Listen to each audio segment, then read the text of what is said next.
Hello everyone, let's do this question. ठीक है, no बकवास, डायरेक्ट काम।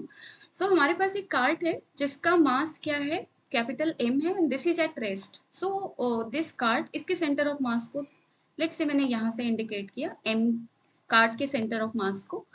And there is then a pendulum bob of mass M, it hangs from the roof of the cart.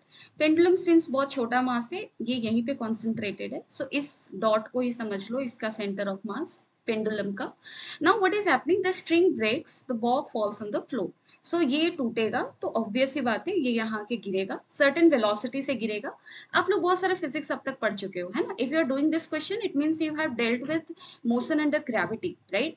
Gravity के अंदर जब effect में जब भी कोई चीज फॉल करता है उसकी वेलोसिटी बढ़ती है। सो यहाँ से रेस्ट से गिरेगा, यहाँ पे सर्टेन वेलोसिटी से गिरेगा, कोलाइड करेगा ग्राउंड से। और कोलिजन के बाद क्वेश्चन में ये कह रहा है कि ये सिंस इसके पास वेलोसिटी आ गई है, ये चल के इसमें आकर गिर जाता है और यहाँ पे आकर वो वापस से रेस्ट में हो जाता है। ठीक है, now what is said here, in a small slot made in the floor, the horizontal distance between a string and the slot is L. A string और slot के बीच का distance दिया हुआ है तुम्हें L, and we have to calculate displacement of card during this process. ठीक है, so in the first place हमारे दिमाग में क्वेश्चन ये होना चाहिए कि ये कार्ट आखिर मूव ही क्यों करेगा, क्यों मूव करेगा ये। सो सेंटर ऑफ मास में आपने एक चीज पढ़ी है कि अगर कोई बॉडी है, सपोज कर लो ये बॉडी है, इसका सेंटर ऑफ मास यहाँ है। सो इसका सेंटर ऑफ मास यहीं रहेगा अनलेस एंड अनटिल बाहर से कोई फोर्स नहीं लग रहा हो। अगर बाहर से कोई भी फोर्स लगेगा तो ये बॉडी करेगा मूव, और अगर ये बॉडी मूव करता है तो इसका सेंटर ऑफ मास क्या होगा, यहाँ से देखो चल के यहाँ आ जाएगा, राइट? सो सेंटर ऑफ मास किसी भी बॉडी का, किसी भी सिस्टम का तभी चेंज करता है जब उस पर एक्सटर्नल फोर्स लग रहा हो। ठीक है, अब यहाँ पे आप ध्यान से देखो, ये जो हमारा सिस्टम है, सपोज कर लो मैंने पेंडुलम प्लस कार्ड को अपना सिस्टम माना। सो इंडिविजुअली मैं डील नहीं कर रही, मैं दोनों को एक साथ डील कर रही हूँ, इसको माना सिस्टम। इस सिस्टम का सेंटर ऑफ मास कहाँ होगा, कैसे निकालोगे, उसका एक्सीएम निकालोगे। So first I mean mx1 plus small mx2 divided by m plus m। उसी तरह से आप YCM निकालोगे, my1 plus my2 divided by m plus m, जहाँ पे x1 x2 y1 y2 का अपना वैल्यूज होगा, राइट?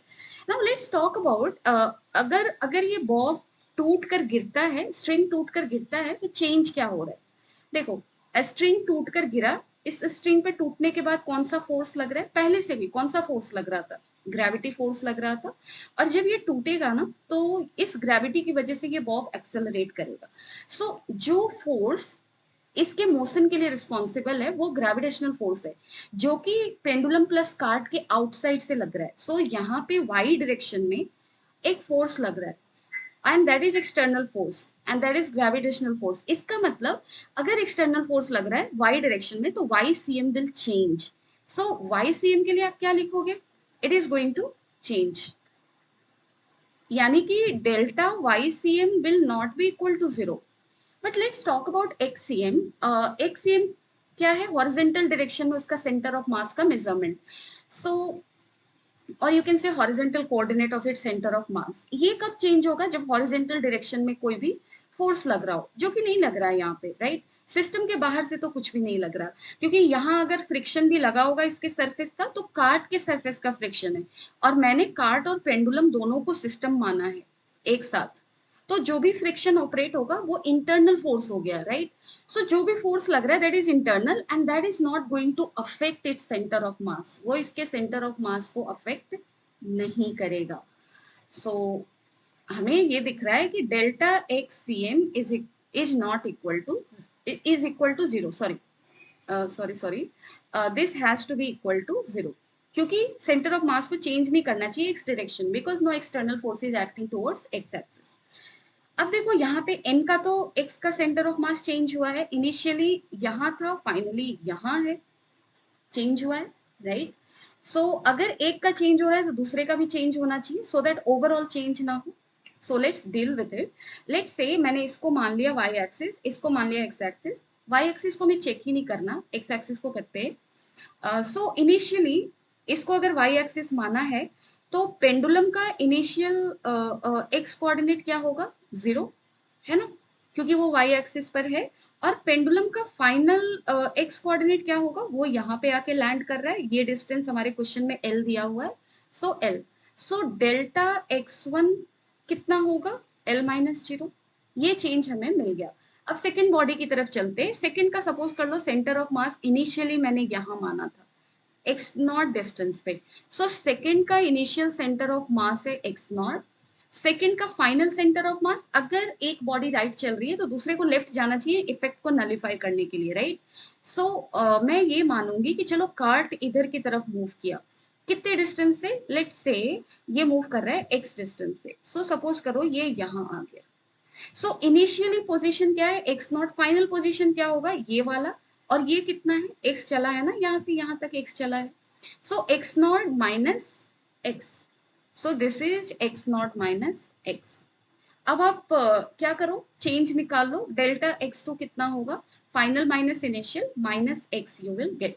बट अभी भी हम एक गलती कर रहे हैं। गलती क्या कर रहे हैं, देखो जब ये कार्ड इधर की तरफ जाएगा ना, कार्ड इधर की तरफ जाएगा एक्स डिस्टेंस से लेफ्ट की तरफ जाएगा, तो कार्ड के अंदर ही तुम्हारा ये भी है। सो कार्ड जब इधर की तरफ चला तो साथ साथ ये भी चला, यानी कि पेंडुलम का फाइनल पोजीशन एल ना होकर कितना होगा, L minus x. Agree, L minus x. ठीक है। सो इस चीज को ध्यान में रखना है, जनरली हम यहीं पे मिस्टेक करते हैं, ऐसे लिख दिया, लगता है हमने सारे चेंजेस इंक्लूड कर लिए, but there we were mistaken. ठीक है। अब चलो, अब हम फॉर्मूला यूज करते हैं। डेल्टा एक्स सी एम को आप क्या लिखोगे, m1 delta x1 plus m2 delta x2 divided by m1 plus m2। हमें पता है delta x C M zero है। आई मीन ये फॉर्मूला मैं कहाँ से ला रही हूँ, सिंपल इसी इसी का चेंज लिया है मैंने। Delta x C M equal to M delta X one plus small M delta X two divided by M plus M, उसी का चेंज है। सो चलो, delta X one L minus X, और ये पेंडुलम के लिए है mass small M L minus X, plus क्या होगा, एम टू क्या है, capital M, delta X two क्या है, minus X, and this divided by M plus M. ये तो जीरो हो जाएगा इधर जाकर। सो फाइनली हमें क्या दिख रहा है बताओ, हमें ये दिख रहा है कि M L minus M X plus sorry minus M X is equal to zero. So ml is equal to m plus m x. So x is equal to ml by m plus m. This is going to be the answer. So this is the distance by which cart will move in order to keep center of mass at the same location in x direction. In y direction, it is going to change. You cannot control it because external force is acting. I hope you have understood this question. Thank you.